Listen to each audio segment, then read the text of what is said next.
नमस्कार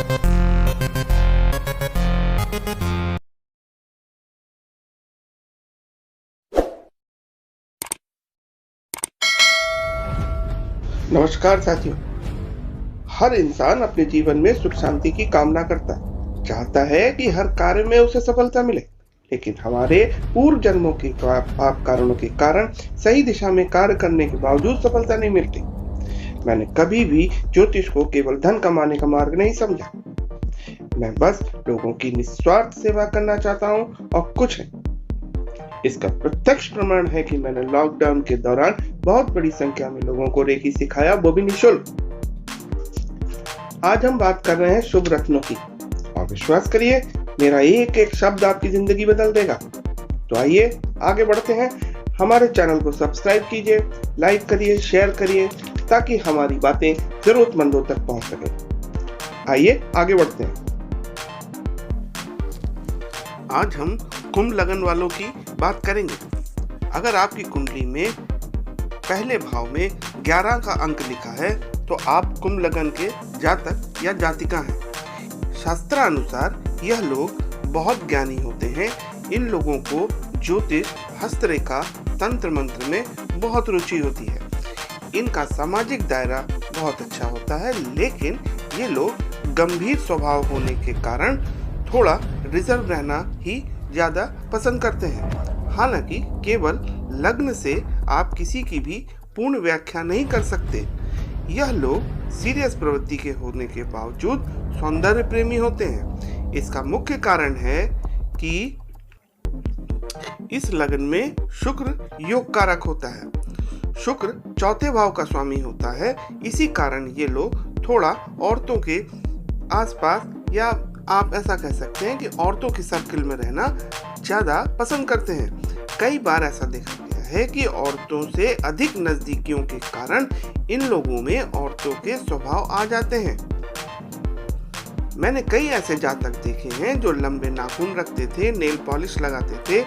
यदि शुक्र थोड़ा पीड़ित हो जाए तो ये लोग ईर्ष्यालु प्रवृत्ति के भी हो जाते हैं, और इनमें इसी कारण चुगली करने की आदत भी होती है। अधिकांश ये लोग डेवलपमेंट थोड़ा धीमे करते हैं, मगर एकदम मजबूत रूप से करते हैं। पराक्रम यानी तीसरे भाव का स्वामी मंगल होने के कारण ये लोग बहुत हिम्मती व उत्साही होते हैं।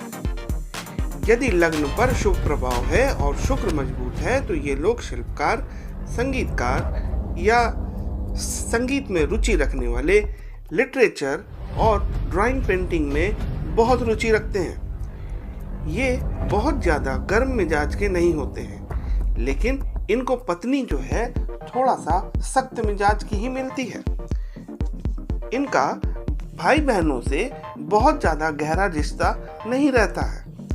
अगर ये लोग शनि के खराब गुण जैसे आलस को अगर ये त्याग दें और नित्य एक्सरसाइज करें तो इनका जीवन बहुत मजबूत होता है। इससे इनका रोजमर्रा का जो धीमापन होता है वो भी दूर होगा।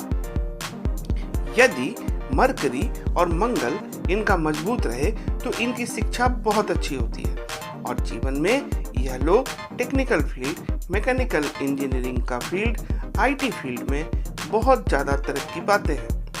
ये लोग दौड़ भाग के काम न करके बैठने वाला काम अगर चूज करे तो बहुत सफल होते हैं। इनकी कुंडली में मरकरी 5वें भाव का स्वामी होता है।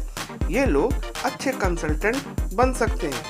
बस एक चीज का ध्यान रखें कि झूठ का सहारा लेना इनको बहुत घातक सिद्ध हो सकता है।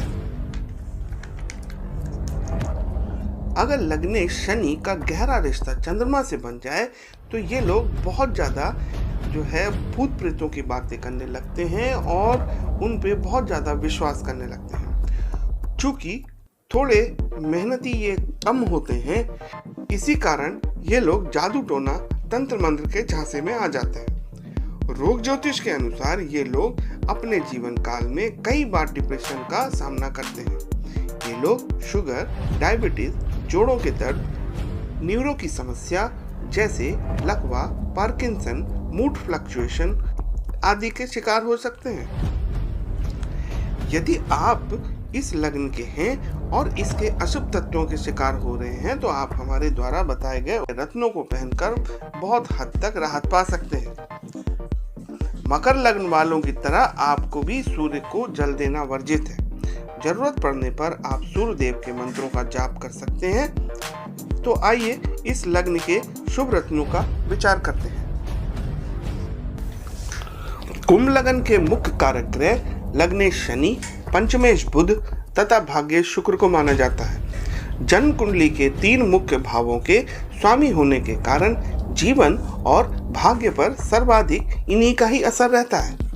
हमारे अनुभव के अनुसार नीलम, पन्ना, हीरा अथवा इनके उपरत्न को शुद्ध सोने में या चांदी में अगर आप धारण करते हैं अंगूठी के रूप में या लॉकेट के रूप में तो बहुत अच्छा रहता है। रत्नों को धारण करने से पहले अभिमंत्रित कर लेना चाहिए। वो इसलिए क्योंकि उसमें जो भी ऋणात्मक ऊर्जा होगी वो उससे निकल जाएगी। रत्नों को अभिमंत्रित करने के लिए अगर आपको कोई विद्वान पंडित ना मिले तो जरा भी चिंता ना करें। मैं बताऊंगा आपको कि कैसे आप स्वयं रत्नों को अभिमंत्रित कर सकते हैं। सर्वप्रथम आपको किसी भी पवित्र नदी के जल से रत्नों को धो लेना चाहिए। उसके बाद उन रत्नों को किसी लाल कपड़े में रखकर ईश्वर के आसन में रख दीजिए। साधारण पूजा पाठ करने के बाद पॉजिटिव एनर्जी के साथ उन रत्नों को अपनी दाहिनी हथेली पर रख लीजिए। फिर बाएं हथेली से उन रत्नों को ढक दीजिए। उसके बाद प्रत्येक रत्नों के अभिमंत्रण के लिए दिए हुए चित्र से उस रत्न के मंत्र का 108 बार जाप कर लीजिए और मानसिक रूप से ये सोचें कि उक्त रत्नों से आपको लाभ ही होगा।